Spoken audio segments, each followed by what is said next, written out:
Hello বন্ধুরা, welcome to only sports view. তো এই ভিডিওতে কথা বলতে চলেছি ফুটবল আপডেট সুপার কাপ নিয়ে। তো সুপার কাপের প্রথম match Kerala Blasters FC versus east Bengal, যেই ম্যাচটা হতে চলেছে 20 তারিখ রাত 8টা থেকে কলিঙ্গ সুপার কাপ ভুবনেশ্বরের কলিঙ্গ স্টেডিয়ামে। তো এই ম্যাচটা নিয়ে কিছুটা আলোচনা করব। তো এই ম্যাচে দুই দলের লাইন আপস কীরকম হতে পারে, দুই দলের শক্তি দুর্বলতা দেখে নেবো এবং তার পাশাপাশি দুই দলের হেড টু হেড নিয়ে একটু আলোচনা করে নেবো। তো ভিডিওটি সবাই শেষ পর্যন্ত দেখতে থাকো, আর চ্যানেলে নতুন হয়ে থাকলে চ্যানেলটি সাবস্ক্রাইব করে পাশে থাকা বেল আইকনটিকে অন করে পাশে থেকো। তো সেইখানে সুপার কাপের প্রথম ম্যাচে মুখোমুখি হচ্ছে Kerala Blasters FC versus east Bengal. তো এই ম্যাচটা হওয়ার কথা ছিল 20 তারিখ বিকেল 4:30 থেকে, কিন্তু এই ম্যাচটা হবে রাত্রির 8টা থেকে 20 তারিখ, যেখানে 20 তারিখই রাত 8টা থেকে ম্যাচ হওয়ার কথা ছিল চার্চিল ব্রাদার্সের সঙ্গে মোহনবাগানের। তো সেইখানে যেরকমটা জানিয়েছিলাম চার্চিল ব্রাদার্স তারা সুপার কাপ খেলতে চাইছে না, তো সেইখানে সেটা পুরোপুরি কনফার্ম হয়ে গেল, চার্চিল ব্রাদার্স তারা সুপার কাপ খেলছে না। তো সেই কারণেই মোহনবাগানকে ডাইরেক্ট কোয়ার্টার ফাইনালে কোয়ালিফাই করিয়ে দেওয়া হয়েছে। তো সেখানে মোহনবাগান প্রথম ম্যাচ খেলবে 26শে এপ্রিল কোয়ার্টার ফাইনাল। তো সেইখানে এই ম্যাচটা খুবই একটা গুরুত্বপূর্ণ ম্যাচ হতে চলেছে কেরালা ব্লাস্টার্স এফসির সঙ্গে ইস্ট বেঙ্গলের। তো এই ম্যাচটা থেকে যে জিতবে তো সে খেলবে মোহনবাগানের সঙ্গে কোয়ার্টার ফাইনালে। যদি ইস্ট বেঙ্গল জিতে যায় এই ম্যাচটা, তাহলে ইস্ট বেঙ্গলের সঙ্গে মোহনবাগান কোয়ার্টার ফাইনালে দেখা হবে 26 তারিখ, যেখানে মোহনবাগান ভার্সেস ইস্ট বেঙ্গল। আবারও কলকাতা ডার্বি আমরা দেখতে পারবো সুপার কাপে। তো যেহেতু চার্চিল ব্রাদার্স খেলবে না, তো সেই কারণে মোহনবাগানকে যেহেতু কোয়ার্টার ফাইনালে কোয়ালিফাই করিয়ে দেওয়া হয়েছে, তো সেই কারণে এই ম্যাচটাকে রাত্রির 8টায় করিয়ে দেওয়া হয়েছে, যেখানে এই ম্যাচটা ছিল বিকেল 4:30 থেকে। তো এই ম্যাচটাকে রাত্রির 8টায় করিয়ে দেওয়া হয়েছে। যদি দুটো দলের হেড টু হেড নিয়ে কথা বলা যায়, তো সেখানে দুটো দল মোট মুখোমুখি হয়েছে 9বার, যেখানে কেরালা ব্লাস্টার্স এফসি আর ইস্ট বেঙ্গল মুখোমুখি হয়েছে মোট 9বার। তো 9বারের মধ্যে 2বার জিতেছে ইস্ট বেঙ্গল, 4বার জিতেছে কেরালা ব্লাস্টার্স এফসি, আর 3বার তাদের মধ্যে ড্র হয়েছে।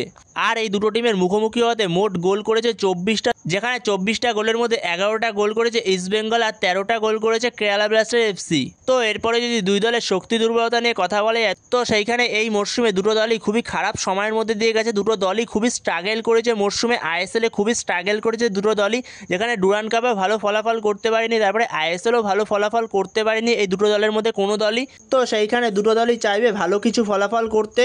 তো সেখানেই প্রথমে কেরালা ব্লাস্টার্স এফসি শক্তি দুর্বলতা নিয়ে যদি কথা বলা যায়, তো যেখানে কেরালা ব্লাস্টার্স এফসির ডিফেন্সটা এই মরশুমে খুব একটা মজবুত না, যেখানে কেরালা ব্লাস্টার্স এফসির ডিফেন্সটা ভালো কিন্তু খুব একটা মজবুত না। যদি এই ডিফেন্সের ওপর যদি প্রেশার ক্রিয়েট করতে পারে তবে গোল পেয়ে যাবে। তো সেখানে যদি ইস্ট বেঙ্গল এই ডিফেন্সের ওপর প্রেশার ক্রিয়েট করতে পারে তবেই ইস্ট বেঙ্গল গোল পেয়ে যাবে। যেহেতু এটা নকআউট ম্যাচ, দুটো টিমই চেষ্টা করবে জেতার জন্য, মানে জিততে পারলেই পরের রাউন্ডে যেতে পারবে, আর না জিততে পারলে তো সেখান থেকেই তার মরশুমটা শেষ হয়ে যাবে।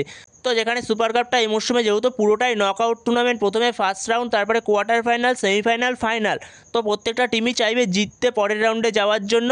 তো সেখানে খুবই একটা হাড্ডাহাড্ডি লড়াই হবে ম্যাচটাতে। তো এরপরে যদি কেরালার মাঝমাঠের কথা বলা যায়, তো সেখানে কেরালার মাঝমাঠটা যথেষ্ট ভালো রয়েছে, যেখানে ড্যানিশ ফারুকের মতো প্লেয়ার রয়েছে, এছাড়া অ্যাড্রিয়ান লুনা রয়েছে যে পুরো গেমটাকে কন্ট্রোল করে মাঝমাঠ থেকে। তো অ্যাড্রিয়ান লুনা মারাত্মক একজন প্লেয়ার। এরপরে এছাড়া কেরালা ব্লাস্টার্স এফসি সবথেকে যদি মজবুত জায়গা বলা যায়, তো সেটা হলো তাদের অ্যাটাক। তো অ্যাটাকটা খুবই ভালো কেরালা ব্লাস্টার্স এফসি, যেখানে অ্যাড্রিয়ান লুনার মতো প্লেয়ার রয়েছে মিডফিল্ডে, যেখানে সে পুরো গেমটাকে কন্ট্রোল করে। এছাড়া ওপরে স্ট্রাইকারে নোয়া সাদুই রয়েছে, জেসুস জেমনিস রয়েছে, এছাড়াও পরবর্তী সময় সাবস্টিটিউট হিসেবে কোয়ামি পেপরা আসতে পারে, তো তার মধ্যে যথেষ্ট ভালো পোটেনশিয়াল রয়েছে। তো সেইখানে কেরালা ব্লাস্টার্স এফসি অ্যাটাকটা যথেষ্ট ভালো, যেখানে কেরালার ডিফেন্সটা একটু দুর্বল থাকলেও অ্যাটাকটা যথেষ্ট ভালো। এছাড়া করু সিং এর মতো প্লেয়ার রয়েছে উইংয়ে, তো যথেষ্ট ভালো রয়েছে কেরালা ব্লাস্টার্স এফসি অ্যাটাক। তো সেইখানে দেখা যাক কেরালা ব্লাস্টার্স এফসি কতটা ভালো ফলাফল করতে পারে এই সুপার কাপে। আইএসএলে খুব একটা ভালো ফলাফল করতে পারেনি, ভালো জায়গায় শেষ করতে পারেনি আইএসএলটায়। তো সেইখানেই দেখা যাক সুপার কাপকে কীরকমভাবে কাজে লাগায় কেরালা ব্লাস্টার্স এফসি। তো এরপরে যদি ইস্ট বেঙ্গলের শক্তি দুর্বলতা নিয়ে কথা বলা যায়, তো সেখানে ইস্ট বেঙ্গলও খুব একটা ভালো জায়গায় শেষ করতে পারেনি এই মরশুমের আইএসএলে। তো যেখানে ইস্ট বেঙ্গল খুবই স্ট্রাগল করেছে এই মরশুমের আইএসএলটা, যেখানে ইস্ট বেঙ্গল এএফসি চ্যালেঞ্জ লিগে ভালো ফলাফল করেছিল, কিন্তু শেষ মুহূর্তে গিয়ে কোয়ার্টার ফাইনালে তারা হেরে যায়। যেখানে আগের বছর সুপার কাপ জিতেই তারা এএফসির মঞ্চে গেছিল, যেখানে এএফসি চ্যাম্পিয়ন্স লিগ 2 খেলা তারা সুযোগ পেয়েছিল, একটা তাদের নকআউট ম্যাচ খেলতে হতো। তো সেইখানেই তারা নকআউটে গিয়ে আলটাইন আসিরির কাছে হেরে যায়। তো তারপরে তারা এএফসি চ্যালেঞ্জ লিগে কোয়ালিফাই করে। তো এএফসি চ্যালেঞ্জ লিগে যথেষ্ট ভালো ফলাফল করেছিল ইস্ট বেঙ্গল আগের বছরে। তো সেইখানে ইস্ট বেঙ্গলের কাছে আবারও লক্ষ্য থাকবে, তারা আবারও ট্রফিটা জিততে চাইবে এই মরশুমেও, যেখানে এই মরশুমে আবারও ট্রফিটা জিতে তারা এএফসির মঞ্চে যেতে চাইবে আবারও। তো সেইখানে ইস্ট বেঙ্গল আইএসএলে খুব একটা ভালো ফলাফল না করতে পারলেও তারা বর্তমান সময় সুপার কাপটা নিয়ে ভাবছে, তো সুপার কাপটাকে তারা জেতার চেষ্টা করবে। তো সেখানে যদি ইস্ট বেঙ্গলের শক্তি দুর্বলতা নিয়ে কথা বলা যায়, তো সেখানে ইস্ট বেঙ্গলের দুর্বলতা তাদের ডিফেন্সেই বিশেষ করে দুর্বলতা রয়েছে, যেখানে হেক্টর ইউসতে, লালচুঙ্গুঙ্গা এরা একটা ম্যাচ ভালো খেলে দুটো ম্যাচে খারাপ খেলে ফেলছে। যেখানে ডিফেন্সে আনোয়ার আলী রয়েছে, তো আনোয়ার আলী যথেষ্ট ভালো খেলেছে। ইস্টবেঙ্গলের ডিফেন্সে প্রথম দিকে হয়তো ভালো খেলতে পারেনি, কিন্তু যত সময় গেছে ততটা ভালো খেলেছে। যেখানে ইস্টবেঙ্গলের ডিফেন্সে লালচুঙ্গুঙ্গা সে মাঝে মধ্যে ভুলভাল কিছু ট্যাকেল করে, তার জন্য টিমকে সাফার করতে হয়, সে ইয়েলো কার্ড রেড কার্ড খেয়ে যায়। তো সেইখানে ডিফেন্সে একটা প্রবলেম রয়েছে ইস্টবেঙ্গলের। এছাড়া ইস্টবেঙ্গলের অ্যাটাকেও কিছু প্রবলেম রয়েছে, যেখানে দিমিত্রি ডিয়ামান্টাগোসকে আমরা কেরালা ব্লাস্টার্স এফসিতে যেই ফর্মে দেখেছিলাম সে একদমই ধারের কাছে খেলতে পারেনি, ইস্টবেঙ্গলে এসে একদমই গোল করতে পারেনি সেরকম করে। তো সেইখানে ইস্টবেঙ্গলে পরবর্তী সময় মেসি বাউলিকে সই করিয়েছিল, তো মেসি বাউলি পরবর্তী সময় এসে যথেষ্ট এফেক্টিভ হয়েছে। তো সেখানে ইস্টবেঙ্গলের এই মেসি বাউলির থেকে অনেকটাই আশা থাকবে, মেসি বাউলি নিশ্চয়ই ভালো কিছু করবে এই সুপার কাপে, তো সেরকমই আশা থাকবে। এছাড়া ইস্টবেঙ্গলের মাঝমাঠটা যথেষ্ট ভালো, যেখানে সৌভিক চক্রবর্তীর মতো প্লেয়ার রয়েছে, জিকসনের মতো প্লেয়ার রয়েছে, সবাই ভারতীয় টিমের প্লেয়ার, তো যথেষ্ট ভালো প্লেয়ার রয়েছে। এর পাশাপাশি ইস্টবেঙ্গল হয়তো প্রথম ম্যাচটাতে সাউলকে পাবে না, তো সেইখানে সাউলকে ছাড়াই হয়তো নামতে হবে, সাউলকে পেতে পেতে কোয়ার্টার ফাইনাল হয়ে যাবে। তো সেইখানে ইস্টবেঙ্গলের যথেষ্ট ভালো রয়েছে টিমটা, তো ইস্টবেঙ্গলের টিমটা ভালো খেলতে পারছে না, এটাই সবথেকে বড় প্রবলেম। যেখানে ইস্টবেঙ্গলের টিমটাও যথেষ্ট ভালো ব্যালেন্স রয়েছে, যেখানে পি বিষ্টুর মতো প্লেয়ার রয়েছে যে রাইট উইং লেফট উইং দুটো জায়গাতেই খেলতে পারে।